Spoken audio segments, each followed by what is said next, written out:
this, Auntie Michelle? Oh, it's just wonky veg. Don't worry about it. Eavesdroppin.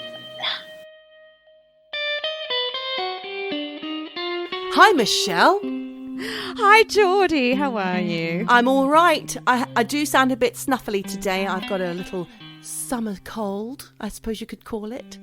Yeah, I can hear it. You're sounding a little... Oh. Great. Oh.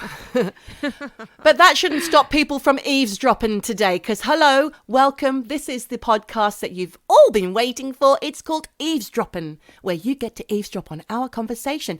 Today, Michelle's coming to us from the Greek Isles. Greek Islands. It's sunny. There's a little wind. The wind has picked up. It's a little windy wherever you go, if you ask me, Michelle. That vegan diet. All those beans. The fermented things you have in the morning.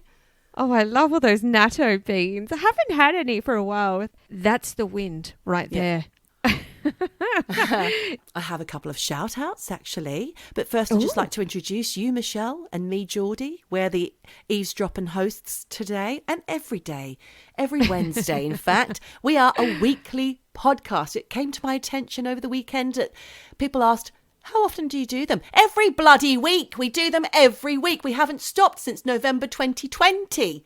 2 years almost. Well, you could tell they're not an eavesdropper if they're asking you that question. We don't get a break, do we, Michelle? We never stop talking. And you must never stop listening. Exactly. Even on holidays, we are yapping away. Yakking even. Birds. Yak, yak, yak. Yarning.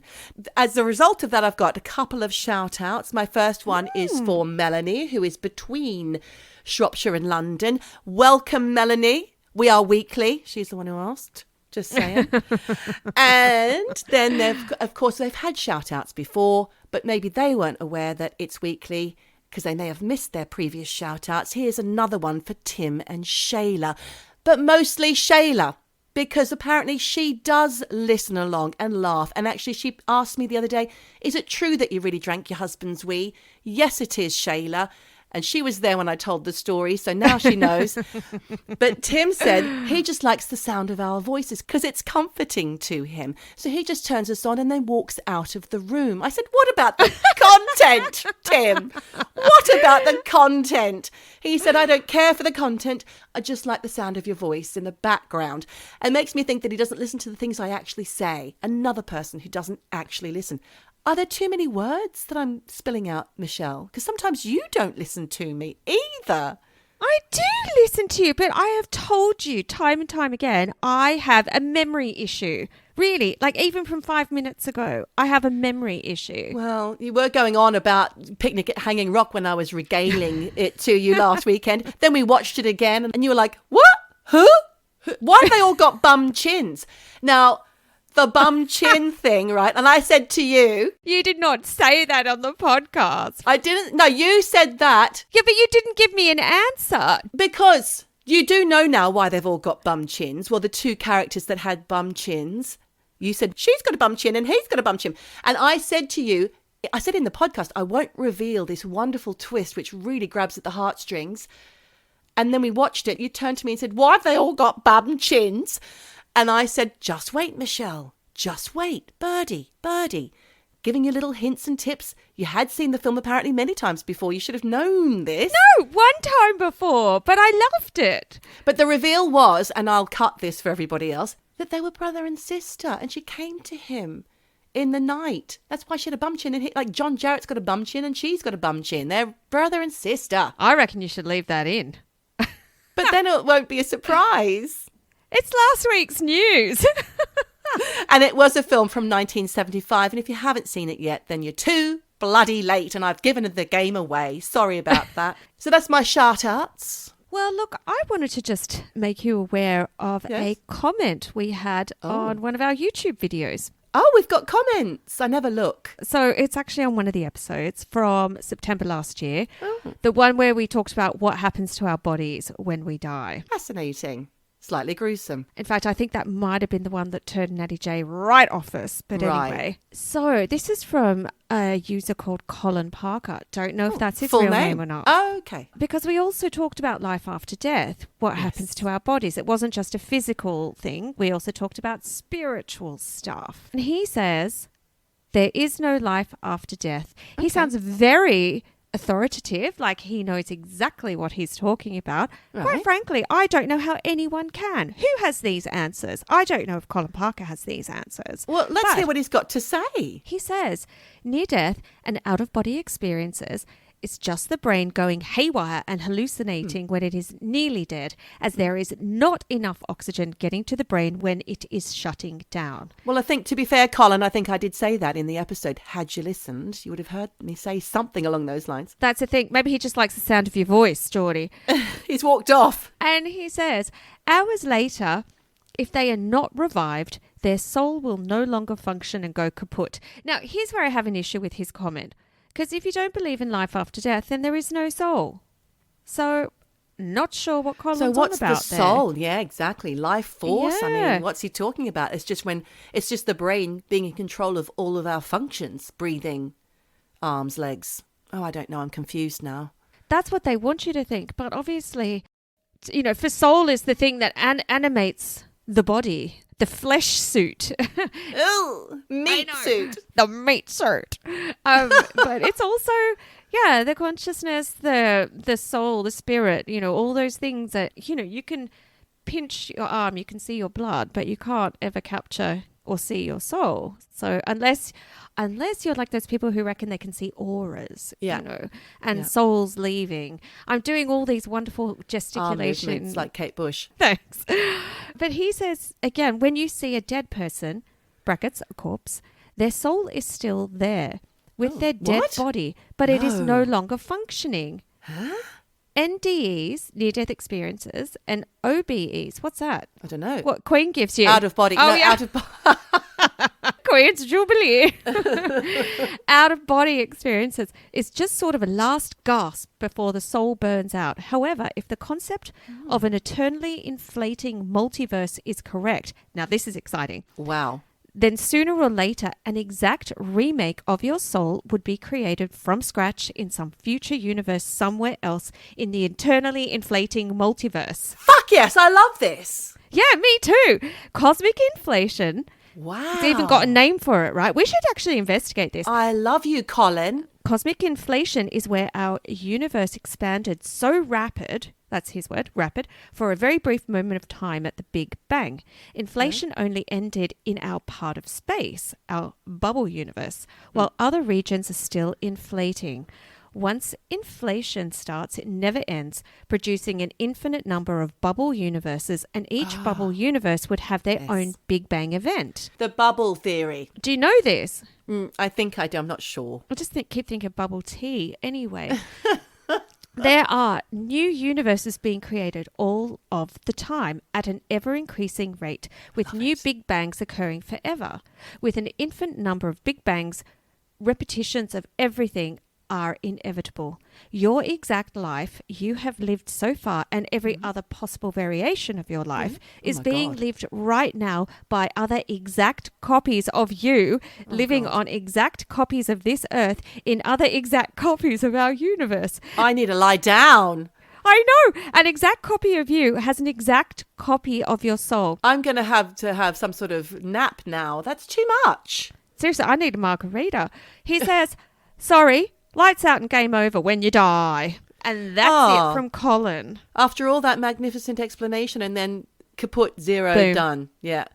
Okay. Well, thanks, Colin. I really hope we've got you as a future eavesdropper. I'd love to have you on board, perhaps even as one of our part-time researchers, because that's given us a lot of food for thought. Unpaid role for now, until that Patreon takes off, right? Don't worry, we'll be having mugs soon and T-shirts with Bubble Universe on it and drop it like it's hot. Anyway. And pick up your panties and Pick go. up panties and go. I don't think that should be a T-shirt. I think maybe something else. What could that be? Panties! We'll do some panties on the ass. Oh my God. That's really blown me away. I know. Maybe Neil the scientist has something to say on that. Who knows? Neil. But, get in touch. Thank you, Colin. Right, well, I don't really know how to segue out of that and into our topic for this week because it's true crime. True crime time. Crime time, in fact. Murder.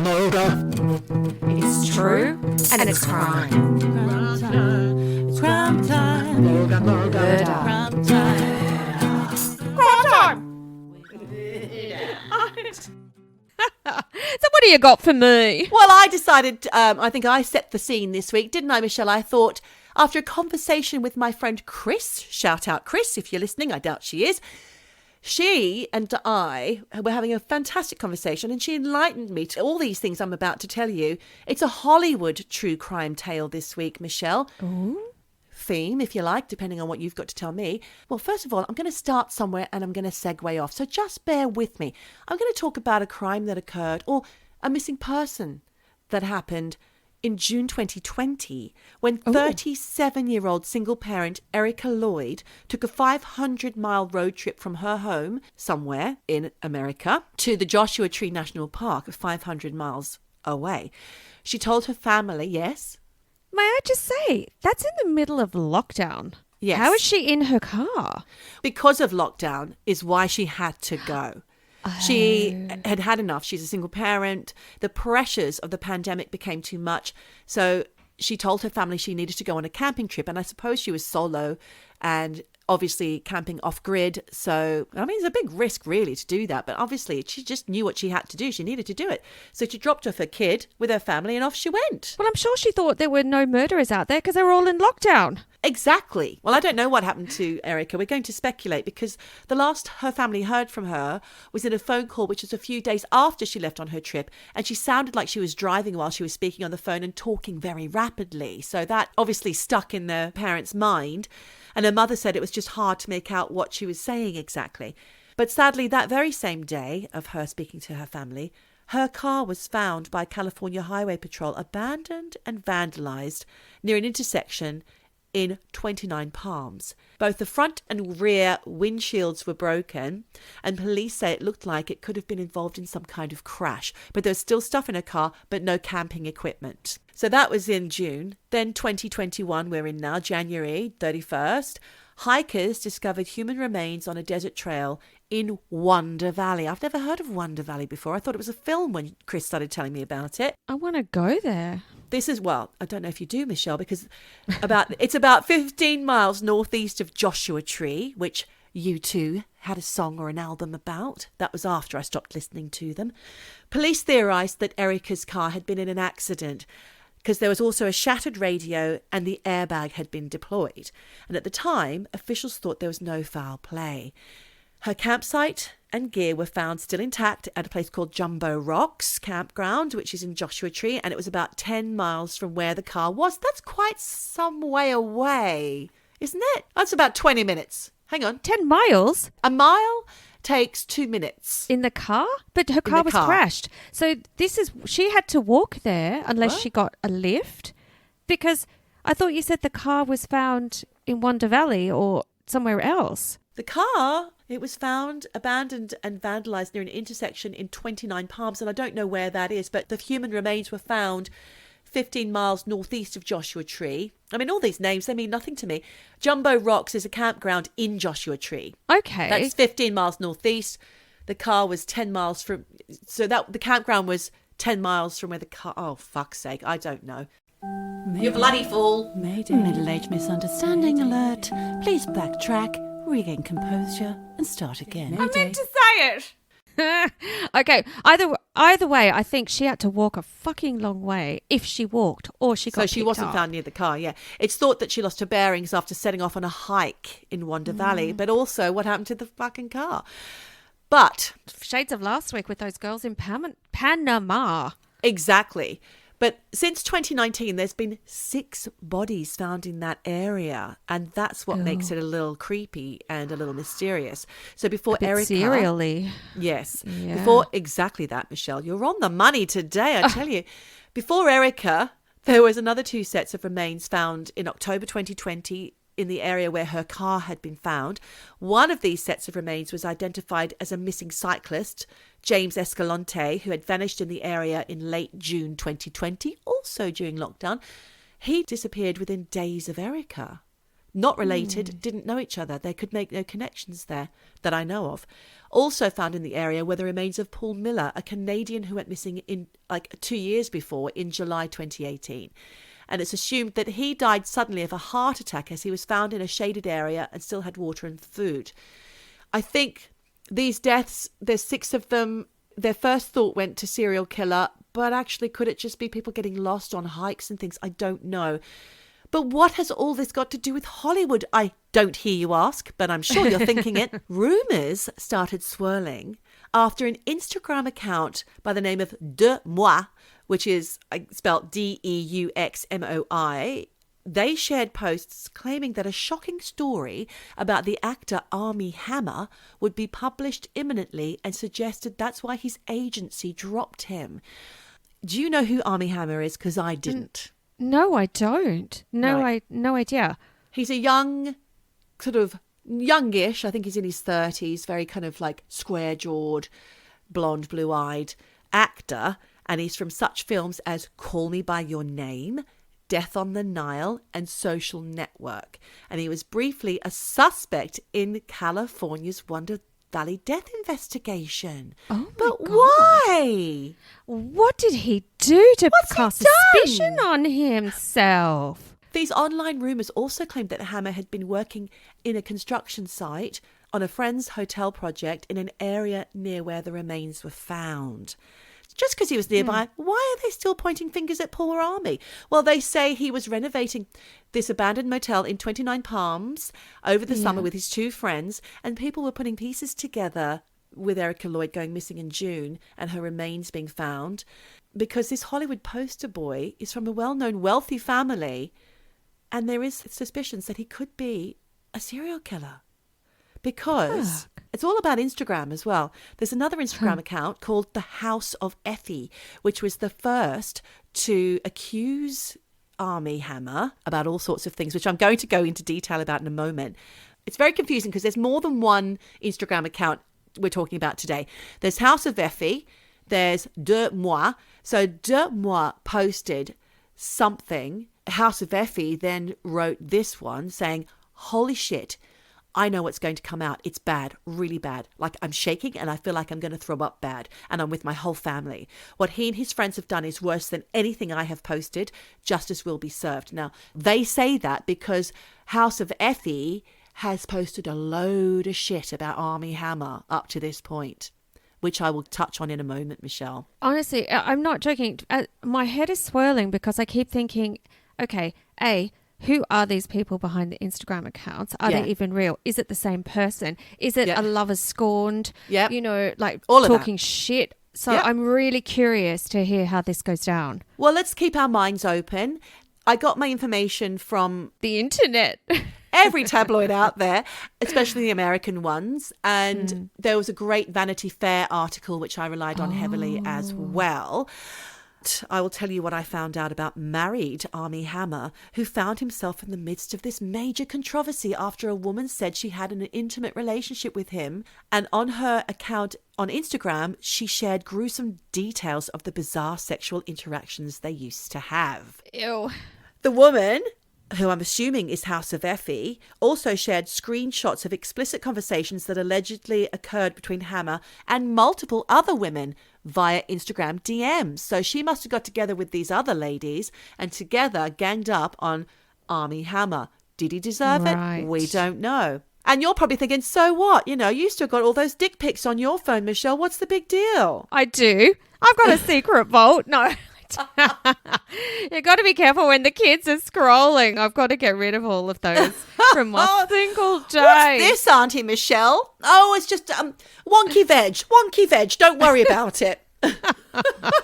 Just a German sausage. Oh, anyway, these alleged conversations include talk of trigger warning, rape fantasies, and the desire to inflict pain on his partners. One in which the actor reportedly said he was 100% a cannibal. Oh, Jesus.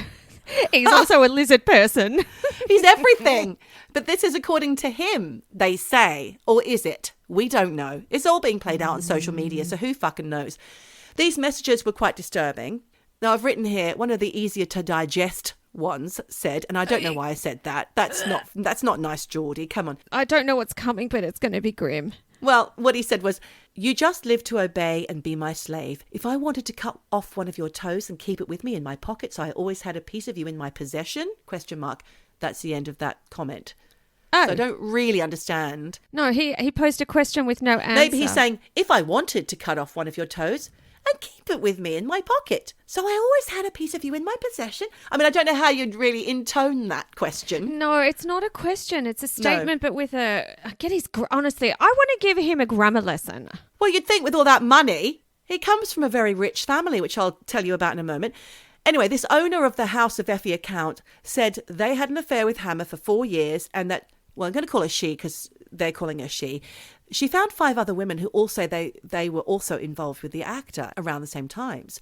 She said Armie Hammer and her had been talking since October 2016, while he was married to Elizabeth Chambers, his wife, who, by the way, filed for divorce in July 2020, citing irreconcilable differences after 10 years of marriage and 2 kids.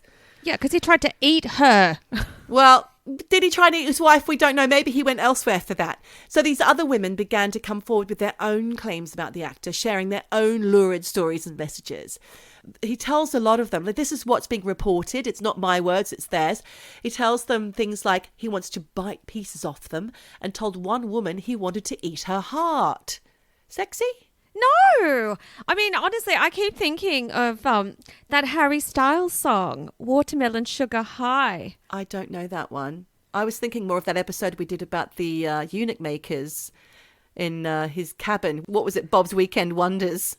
Oh, the little chop chop. The chop house. Chop snack house. No, well, this poor Harry Styles song, it's all about the watermelon being a bit of... vagina. Yes. I Right. didn't want to say vag, but it's... Yes. So the watermelon sugar. And he's eating it. Well, he's on a watermelon sugar high, isn't he? Oh, God, Harry. Jesus. God, keep it to yourself, mate. Hammer had to leave 2 high-profile projects, a rom-com with Jennifer Lopez and a Paramount series about the making of The Godfather. And then his agent dropped him. Sorry, Hammer, you're out. We don't. You're right. You're a serial cannibal killer. Possibly killer. We don't know. So I mentioned earlier he was from a wealthy, well-known family. His great-grandfather and namesake was Armand Hammer. No, not the baking soda brand Armand Hammer. I was going to say. That's what I thought when Chris was telling me the story. She had no idea what I was talking about. She's quite young. She didn't know what Armand Hammer was. It's baking soda and baking soda toothpaste. And I think they do cleaning products as well. But there's not the same guy. It's just a guy called Armand Hammer, who was the son of a Russian immigrant and living in the Bronx. Now, Armand's father was Dr. Julius Hammer, who was a member of the Communist Party and embroiled in a scandal of his own in 1919, when he gave the wife of a Russian diplomat an abortion, and later that woman died. And then he was then convicted of first-degree manslaughter and sentenced to 3.5 to 12 years. So did he do 3.5 or 12? I don't know. In Sing Sing. So obviously he was an immigrant. Yeah, and right in there with all the Russians. terrible crimes. Goodness me. While Dr. Julius was in prison, his 22-year-old son, Armand Hammer. Now, it sounds like I'm saying almond, like you'd eat an almond, chocolate almonds. It's not. It's Armand. Armand. A-R-M-A-N-D. Armand. Armand. Hammer abandoned a medical career to take over his father's other business, Allied Drug. So this guy had a business in pharma, big pharma. Oh, and that's where the mullah is. That's where the mullah is. Lenin, from Russia, sent a message to Stalin, also from Russia, encouraging particular support for Armand, telling him this is a small path to the American business world and this path should be made use of in every way. I don't know why he suddenly had like a Melbourne taxi driver accent, but there you go. Armand Hammer then moved to the Soviet Union in 1921 for about a decade to establish his family connections, because obviously he's got support over there. And whilst there, he married a Russian singer named Olga, and together they had a son named Julian, who is the actor Armie Hammer's grandfather. Are you keeping up? I am, but it just reminded me of this story when I was in a taxi in Sydney, not Melbourne, but in Sydney recently. Yeah. I had a Russian taxi driver. Oh! I don't remember his name, but we were talking about what's going on in the Ukraine. I said, stupidly, what do you think, about everything that's going on? And he said, Putin, he is an expansionist.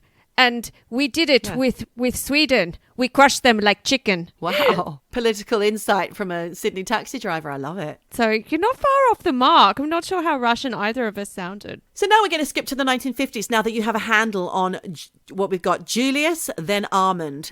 Originally Russian, but they are based in New York City. There's Big Pharma. Armand married the Russian lady in Russia. Then he divorced in the 1950s. And also had another second wife, and he also divorced her, and he moved to LA, right? This is where we've got Armie Hammer. Got out of Sing Sing. Armie Hammer was never in Sing Sing. Keep up. That's his father, Julius.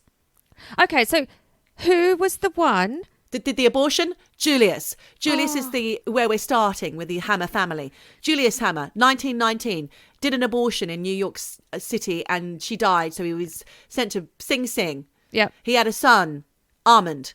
He moved to Russia because he inherited his father's offshoot pharma business. Yep. While he was in Sing Sing, he ran it. He went over to Russia. He made connections. He married twice. He's obviously supported by the government over there. He came back to New York City. Then he moved to LA, divorced twice by this time. He marries for a third time to a wealthy woman named Frances Barrett Tolman. She had her own money in 1956 and invested her money in the then failing business, Occidental Petroleum, turning it around and making it into an incredible success. Wow. But this Occidental Petroleum covered all sorts of nefarious criminal activities, such as laundering money, using artwork to fund Soviet espionage, bribing Armand's way into the oil business, and counterfeiting Fabergé eggs. Oh my God. Allegedly. I'll say that just in case it wasn't true. But there is a biography, and it says that Armand bugged his office and home, plus his cufflinks, to record decades worth of conversations. He had a fixer. He was known to do business with a briefcase full of cash. And he made an illegal contribution to the Nixon re-election campaign, which, according to the New York Times, in all likelihood went to help to pay for the Watergate cover-up. This guy's up to his neck in it. God. And this is Armie's dad.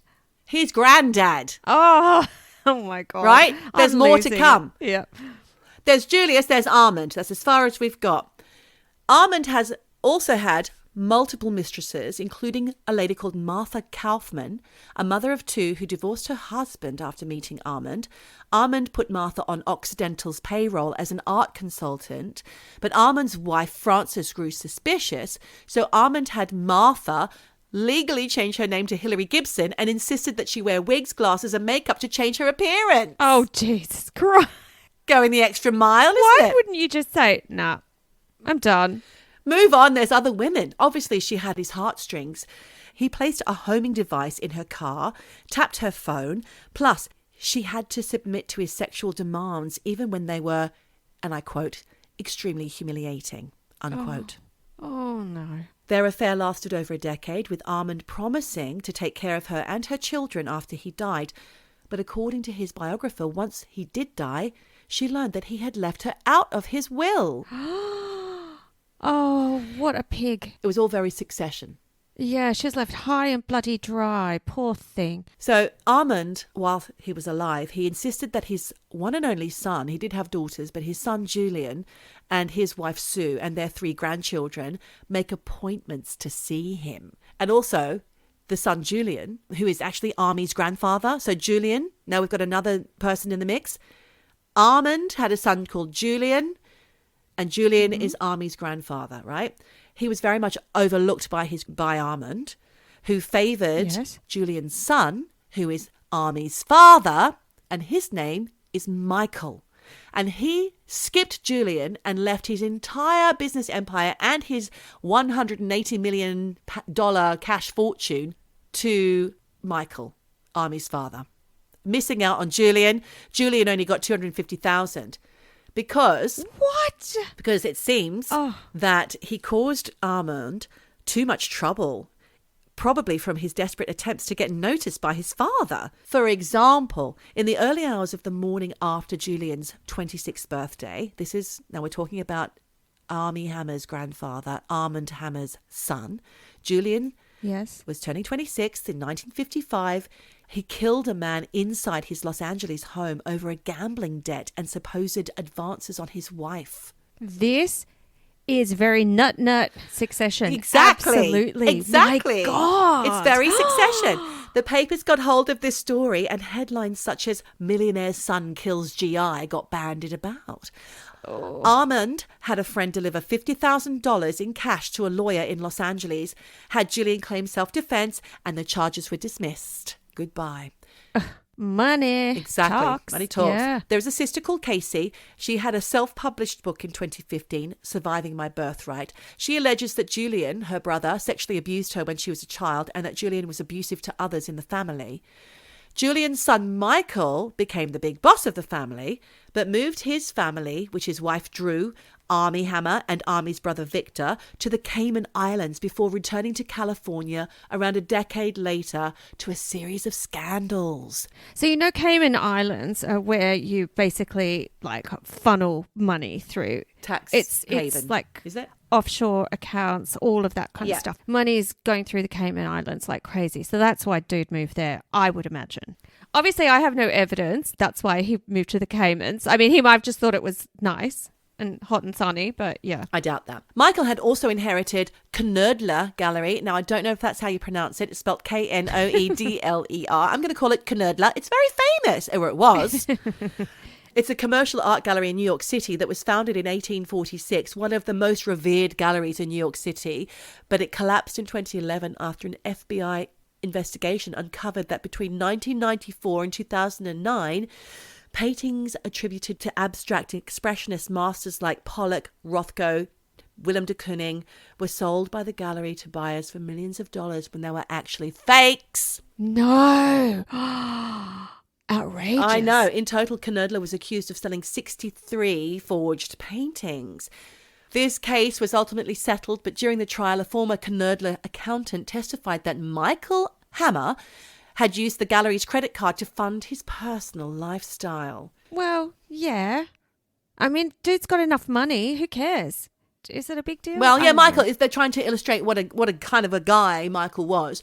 He's also chairman at the Armand Hammer Foundation and is said to have the mindset of a teenage boy. And he keeps a sex throne, or as he allegedly calls it, a naughty chair. And it's located in a warehouse where only two people claim this. They claim that Michael lived in this warehouse for several years after his divorce to Armie's mum. The structure, the naughty chair, is about 7 feet high, features a chair with a hole in the seat, a cage underneath, and a hook. Ew. The Hammer coat of arms, which is the same one that for years adorned the exterior of the headquarters, is painted on the seat. Oh, Jesus Christ. And there's a photo somewhere of Michael sitting on the throne, smiling while holding the head of a blonde woman attached to her body, who is sitting in the cage and also smiling.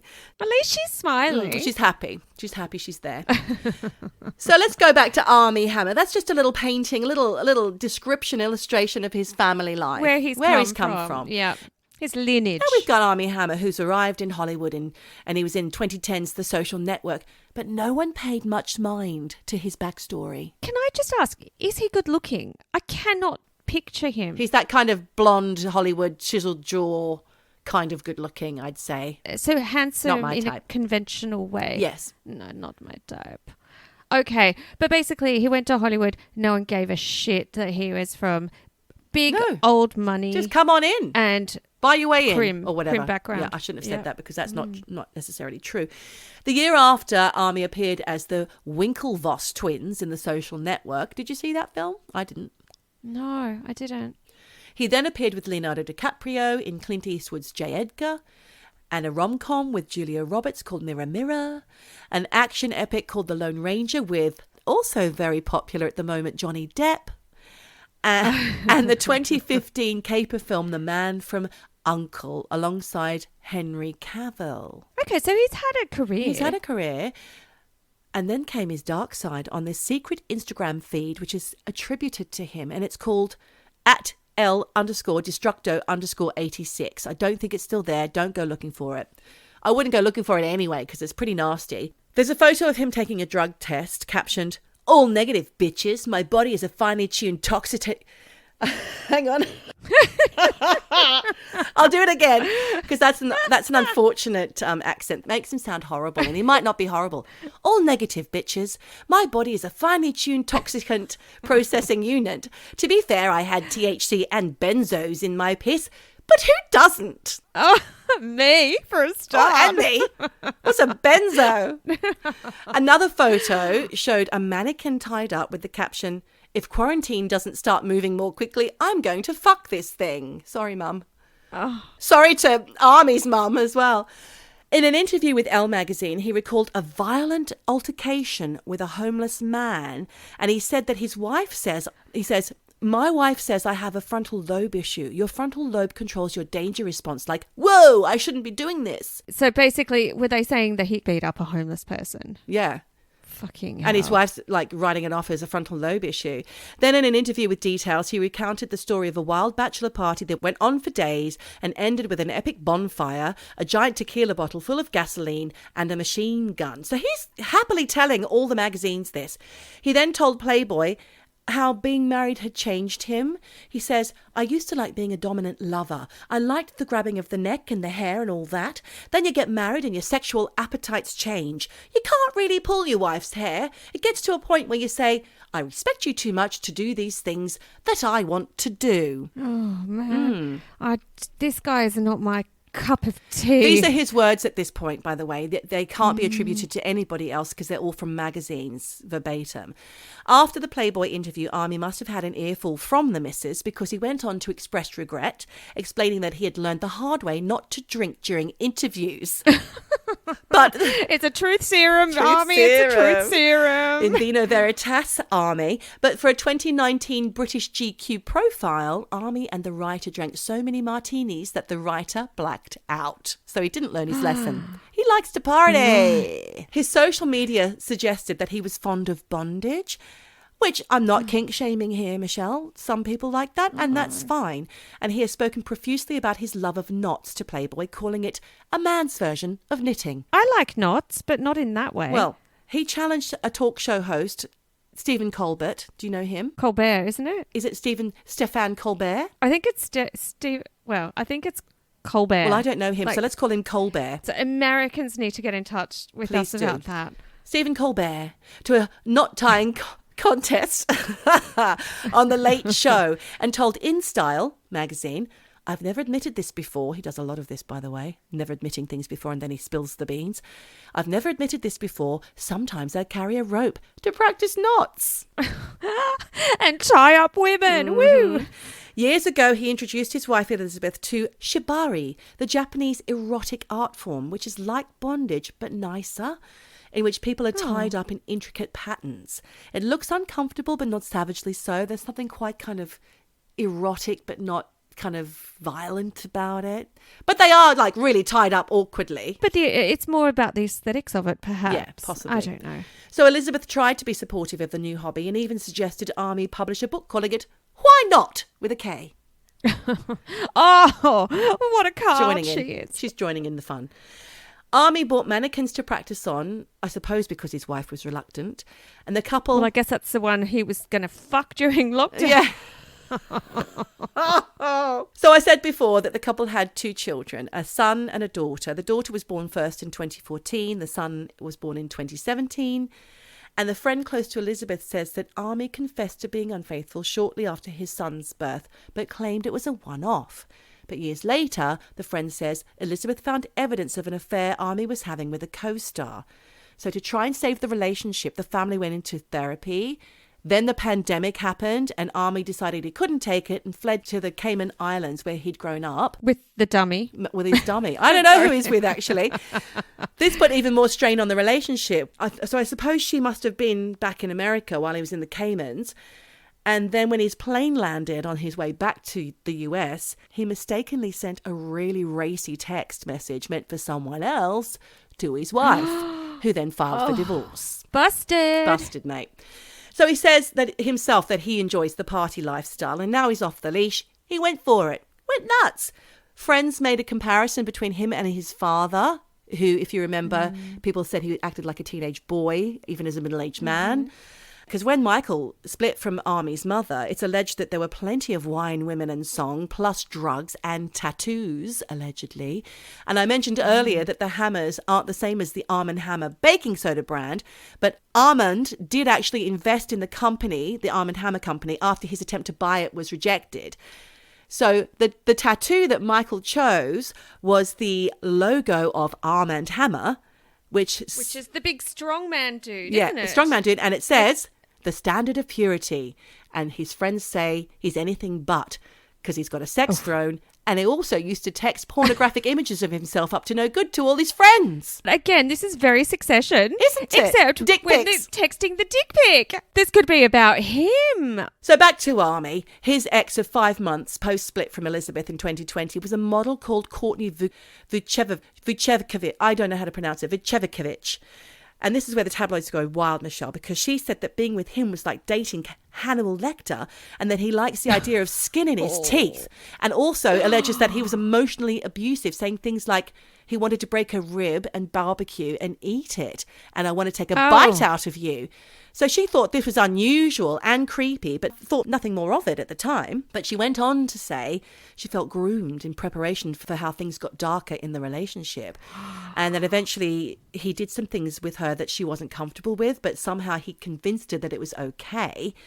And that he Frog in the fry pan. Frog in the fry pan. He put her in some really dangerous situations where she was really not okay, and that he was drinking heavily when she wasn't in that zone, and she became scared and uncomfortable. Yep. Yeah. So I'm not kink shaming at all. And it does sound quite salacious, this Hollywood story. It has to be, I suppose, for it to make the headlines. But when does a perfectly acceptable sexual fetish become a violation?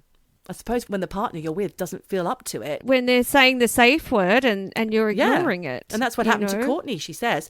Then there's another one, Paige Lorenz. She spoke to the press.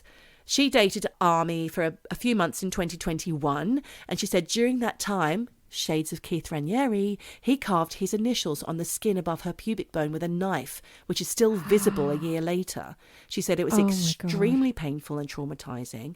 And she said he bragged about it to his friends and even shared private photos of her online without her permission. Okay, this guy, what a fucking creep. If all this is true, this is gross. If it's true. Any number of these women could be Lady Effie or whatever. Effie, exactly. Another distressing conversation, which I suppose at the time would have been pillow talk, they had was when Armie earnestly told her that he was going to get a doctor to remove her bottom ribs so that he could eat them. She said... He was telling me you can remove the bottom ribs so he could smoke them, cook them and eat them. He kept saying, you don't need them. You just don't need it. And while you're there, I'm just going to slice off a tit because you only need one. You only need one. Nice and juicy. Jesus. She goes on to say that these conversations left her and me, Michelle, feeling anxious and confused, even though she laughed it off in the moment. She said that when they met, Armie immediately disclosed a lot of very dark and private family information, which she felt was too much too soon. And she didn't understand why he was divulging all this sordid information so freely and readily. Apparently, he told her his grandfather, Julian, was a very scary person who held crazy sex parties with guns. But Paige got the impression that Armie thought it was really cool. I'm with Paige. I think he was bragging. So Armie's Instagram feed got him into so much trouble, Michelle, especially after posting things like, divorce is no fun, not as much fun as drugs, but what is? Then he went on, he had to issue an apology to the Cayman Islands Miss Universe organisation after a video of a woman taken from behind in black lace lingerie kneeling on all fours was captioned with, well, my ex, for a very good reason, wife, is refusing to come back to America with my children, so I have to go back to Cayman, which sucks, except there are a few silver linings, like fucking Miss Cayman again while I'm down there. So after that little thing he posted, he had to write an apology to the island's newspaper about the post that read, I would like to clarify that the person in my video, which was stolen from my private Instagram, is not Miss Cayman. I am genuinely sorry for any confusion my foolish attempt at humour may have caused. I'm sorry. He posted it. How was it stolen? That is absolutely ridiculous. This guy, he basically, tell me he hasn't been in another film since. Like, no one's going to touch this guy. He was in something. He was filming Death on the Nile when all this came out, and he had to stay in the film because it was they couldn't remove him post-production. Fuck, you know. But there's other things like... Liability. He's a liability. He is. There's photos of huge chunks of raw meat, a pig's head, a huge knife with the hashtag give me something to carve.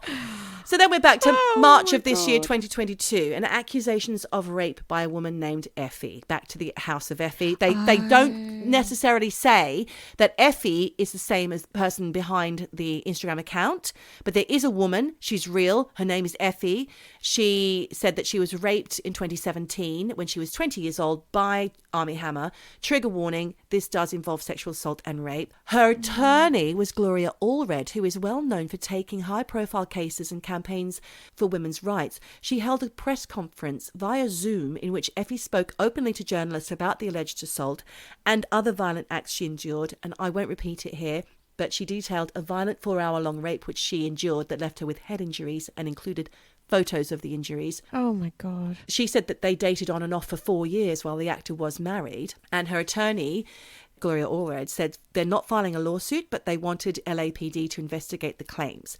They assume it's the same lady behind the Instagram account, but it's not been confirmed. So apparently authorities have started a sexual assault investigation, which is still ongoing. And after this press conference, Hammer has an attorney who denied the allegations, saying that Effie's own correspondence with him undermines her allegations because she, even as recently as 2020, was sending lurid texts detailing what she wanted him to do to her, which was all quite saucy. And that was their response. They go on to say that her attention-seeking and ill-advised legal bid will only make it more difficult for real victims of sexual violence to get the justice they deserve. So let's just see where it goes from there. I guess it's watch this space for Armie Hammer, because he reportedly went in and out of rehab. And of course, then there was the time he spent working on his friend's construction site, and he was a suspect briefly in these Wonder Valley murders, which I started talking about at the beginning. I think basically those murders, they weren't murders, they were just people getting lost in the middle of the valley. Ew. Well, that's one for the bin. Yuck. Bin.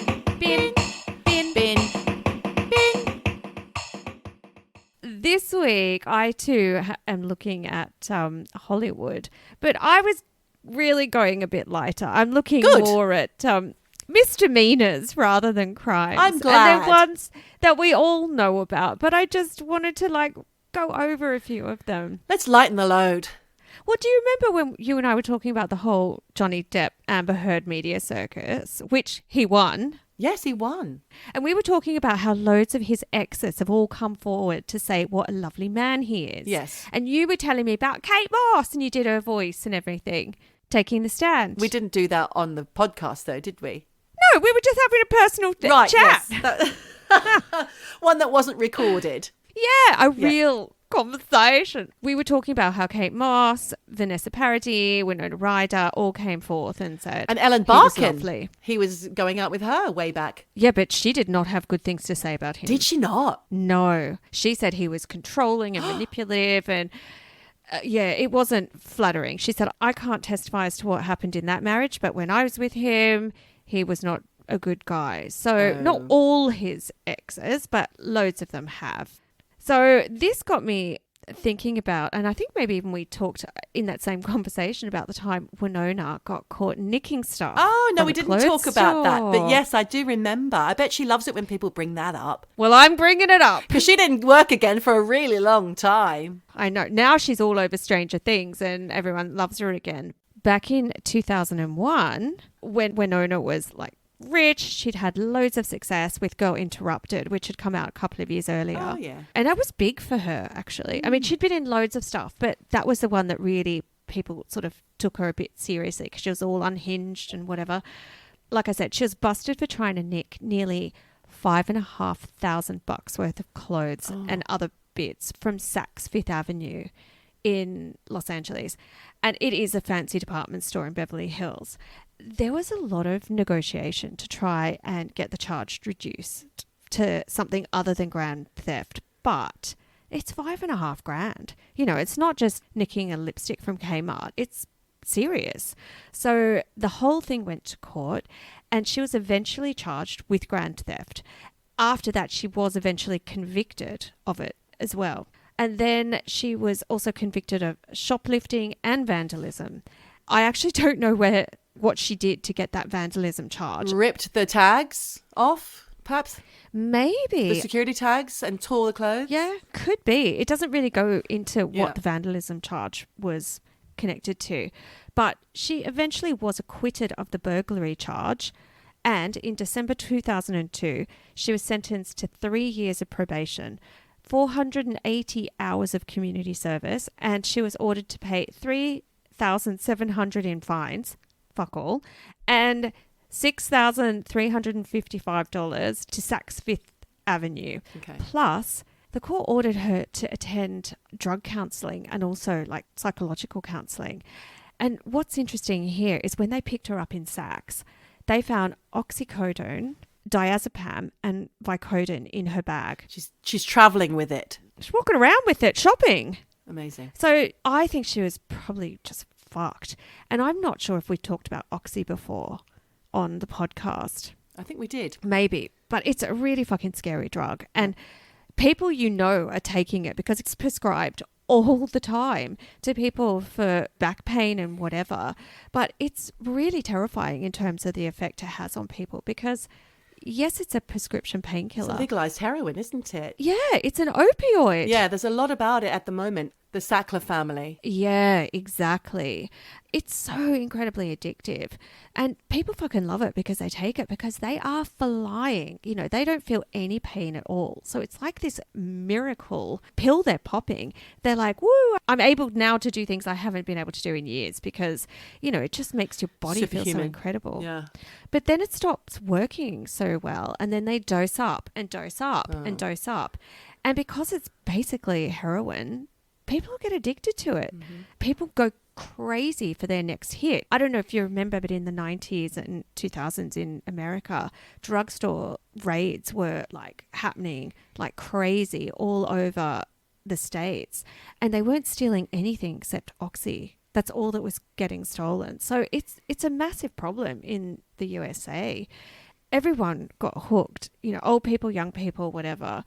You know, the fact that Oxy was in her bag when she was caught shoplifting, I think is really telling of her mental state. And who even knows, maybe she was like off her face on Oxy at the time. But all that said, she did do her community service hours and paid all the fines that she was meant to pay. Then in June 2004, a Superior Court judge looked at her probation report and reduced her felonies down to misdemeanors, but she still had to be on probation until December 2005. She did all that without any trouble.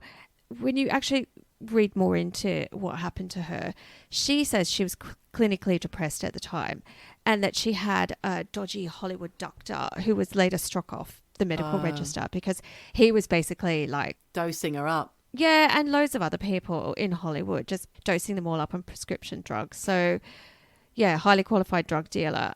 She was kind of fucked. And then in 2016, she did an interview with Porter magazine, Yeah. which was the Net-a-Porter printed magazine. I worked for the online one. I didn't work for Porter. Okay. But it was a great mag. Her quote was, psychologically, I must have been at a place where I just wanted to stop. And she says, I won't get into what happened, but it wasn't what people think. Then she doesn't go on to say what it was. Do you think she's just saying that she was trying to self-sabotage? Yeah, pretty much. That her life was sort of going crazy and her body just and her brain were in a place where they were just telling her to stop and take a breath. So that's what she did. And that's the story of Winona. And like you said, you know, she basically had no career for quite some time, but then she got that role on Stranger Things and her life's fine again, I would say. Yeah.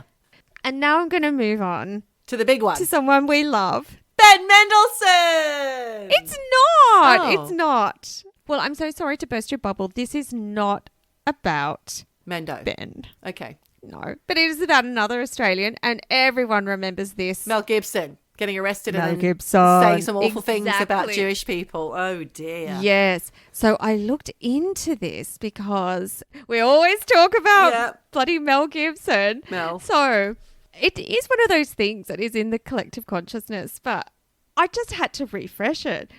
Go back to 2006, 28th of July. TMZ, and I do have to say, TMZ is all over all this kind of weird shit. Yeah. They break all these weird stories. But they did break the story of Mel Gibson getting pulled over by a Malibu cop for speeding. Yeah. DUI. There was a sheriff's official who confirmed that he had a blood alcohol level of 0.12, and the legal limit in California is 0.8. And I think Australia is 0.5. If you're under 05 or under arrest. Or it was in the 80s. Do you know what? I cannot believe that you brought that up because I remember that public health song. It was bloody catchy. Blow in the bag, please, sir. Pull over. Pull over, please, ma'am. Blow in the bag, please, sir. This driving offence turned into a massive media circus, which kind of ended his career a bit when, because he basically lost his shit. That's what everyone remembers. And he went on this huge anti-Semitic tirade at the cops. God. And to the cops' credit, they actually tried to keep this kind of shitty outburst under wraps by creating a fake report. But the fake report got leaked anyway. And when it did, it went global, as we all know. Yeah. So I looked into what he actually said. Can we repeat it here? Oh, come on. We say fucking see you next Tuesday all the time, Geordie. No, We I'm can just say wondering anything. about if it's offensive. Oh, it's completely offensive. So trigger warning to anyone out there who might be offended by an anti-Semitic rant by Mel Gibson. What he actually says to another person, which I'll get into, is most shocking of all. But, he was swearing his head off when he got pulled over, and he was saying, my life is fucked. My life is fucked, over and over again. If it wasn't fucked before, it definitely was after this story, because the world could not get enough of it. And then the cops started to panic because they thought he was going to get violent. Oh. And they were going to have to cuff him. But he's like, no, don't cuff me. I'm going to cooperate. Except he made a run for it back to his car when they didn't cuff him. And they had to grab him and throw him into the police car. And when they finally got him in the police car, he started to lose it in the car, apparently banging himself against the seat, yelling, you motherfucker, I'm going to fuck you. And he apparently threatened the deputy that was in the car, saying that he owns Malibu and that he's going to spend all his money to get even with him. Oh my God. And then he starts launching into the anti-Semitic shit where he says, fucking Jews, the Jews are responsible for all the wars in the world. Oh my God. And then he says to the deputy, are you a Jew? Oh my And God. then the deputy is radioing ahead, asking for assistance for when they get to the station. So they've got the video cam ready. So all this shit is documented. Oh, shit. And then he started freaking out at the sergeant saying, what the fuck do you think you're doing with the video cam? And then he turned to a female officer and said, what do you think you're looking at, sugar tits? To be fair, it could have been more offensive, but it's still very demeaning. Sugar tits, It is honestly. sugar tits, I know. Then he almost pissed all over the floor of his cell. Oh. He tried to smash the police phone when he was allowed to make his one call. Oh, and he was Mel. refusing to sign any paperwork. So complete nightmare. Like I said, the police wrote an initial report with all the shit that he did. And then they wrote a fake report. When all of this came to light, he said in a statement, and these are his words, after drinking alcohol on Thursday night, I did a number of things that were very wrong and for which I am ashamed. I drove a car when I should not have and was stopped by the LA County Sheriffs. The arresting officer was just doing his job, and I feel fortunate that I was apprehended before I caused injury to any other person. Okay. I actually think he had a speechwriter write this. Anyway, he said, I acted like a person completely out of control when I was arrested and said things that I do not believe to be true and which are despicable. I am deeply ashamed of everything I said. So after he made that statement and all of this just went ballistic in the media, Winona Ryder, who we were just talking about, came out saying that he once asked her, and this is what's offensive, I think, if she was an oven dodger. What's that mean? What do you think it means? Oh, shit. Oh, my God. I Yeah. was thinking chickens for some reason. I don't know why. Or maybe babies. I thought just like Rotisserie? incubation. Yes, I don't know what I... Oh, no, that's horrifying. Horrifying. Really shocking. And I'm not spelling that out because if you don't know what the inference of an oven dodger is, go to the internet. Horrible. That's really No. upset me. And she said this happened at a party in 1995. And these are her words. We were at a crowded party with one of my good friends and Mel Gibson was smoking a cigar. And then she says the Jewish faith came up and Mel says to her, "You're not an oven dodger, are you?" And then she said at the same party, Mel asked her friend who is gay, "Oh, wait, am I going to get AIDS?" Oh, my God. Like homophobic, fucking anti-Semitic. Oh, my God. But then you can see where it comes from because just like you went back in time in history about Yes. Armie, shit came out about his dad because apparently his dad... Sale of the Century winner. And he Is won Sale of the he? Century. He won the lot. Well, he's an incredibly smart man, an author as He's well. an American, by the way. He's American born and moved to Australia. Yes. So his dad's called Hutton Gibson, and he told the New York Times in 2003 that the Holocaust was fake. And he said, and these are his words, "Go and ask an undertaker or the guy who operates the crematorium what it takes to get rid of a dead body." He said, "It takes 1 liter of petrol and 20 minutes. Now, 6 million? Question mark. That is what he is quoted as saying. Fuck off.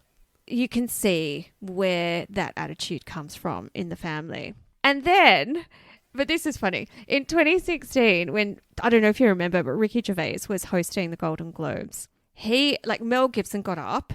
So I guess he'd sort of been forgiven a bit by this point. He gets up and he does one of those things where, he gives an award. He didn't receive one. He's sort of presenting.